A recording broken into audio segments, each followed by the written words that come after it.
জায়গায় চলে যায়। 1-1.5-2 বছরের মতো ন্যূনতম মানে সময় এখানে প্র্যাকটিস হিসেবে দেখা গেছে যে প্রকল্প শুরু করতেই কার্যাদেশ পেতেই 2 বছর সময় লেগে যাচ্ছে। তারপরে কোনো কোনো ক্ষেত্রে এটা কাজ শুরু করার জন্য 3-4 বছর 5 বছর গিয়েছে।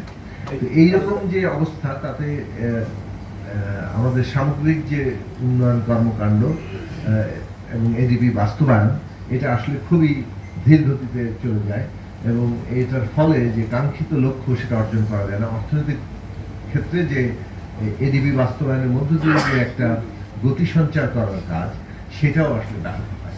সেই জায়গা থেকে খুবই গুরুত্বের সাথে সেটা মানে বর্তমান সরকার গ্রহণ করেছে এবং মাননীয় প্রধানমন্ত্রী এই বিষয়ে আরও নির্দেশনা দিয়েছেন যে প্রকল্প বাস্তবায়নের এই বিষয়টিকে কত যৌক্তিক করা যায় সময়ের দিক থেকে এবং সেটার জন্য প্রয়োজনীয় যে নীতিমালা এবং নির্দেশনা সেগুলো সামনে আসবে। এই কাজগুলো করা হচ্ছে এবং খুব শীঘ্রই এই বিষয়ে আমরা একটা জায়গায় পৌঁছাতে পারব, ফলে প্রকল্প বাস্তবায়নের সমস্যাগুলো সমাধান করতে পারব। ইতিমধ্যে আইএমএডি একটা রিপোর্ট দিয়েছে, সেই বিষয়গুলো পরীক্ষা নিরীক্ষা করা হচ্ছে। পিডি নিয়োগের নতুন নীতিমালার খসড়া তৈরি হয়েছে, সেটাও আলোচনা চলছে এবং এই কাজগুলো সম্পন্ন হলে একটা পূর্ণাঙ্গ বাস্তবায়ন নির্দেশনা তৈরি হবে, যেটা অনুসারেই আমরা ভবিষ্যৎ প্রকল্পগুলোকে বিচার করতে পারব। আর সরকার যেহেতু দায়িত্ব নিয়ে 5 মাস হয়েছে, কিন্তু এর মধ্যে একটা ধারাবাহিকতা, পুরনো যে কাজের রীতি তার ধারাবাহিকতা চলছে।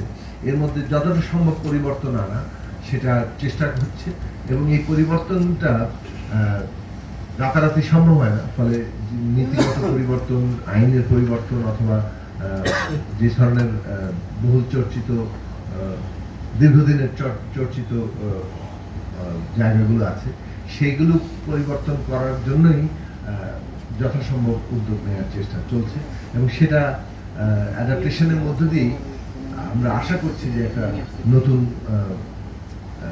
জায়গা তৈরি হবে, বিশেষত প্রকল্প বাস্তবায়নের দিক থেকে।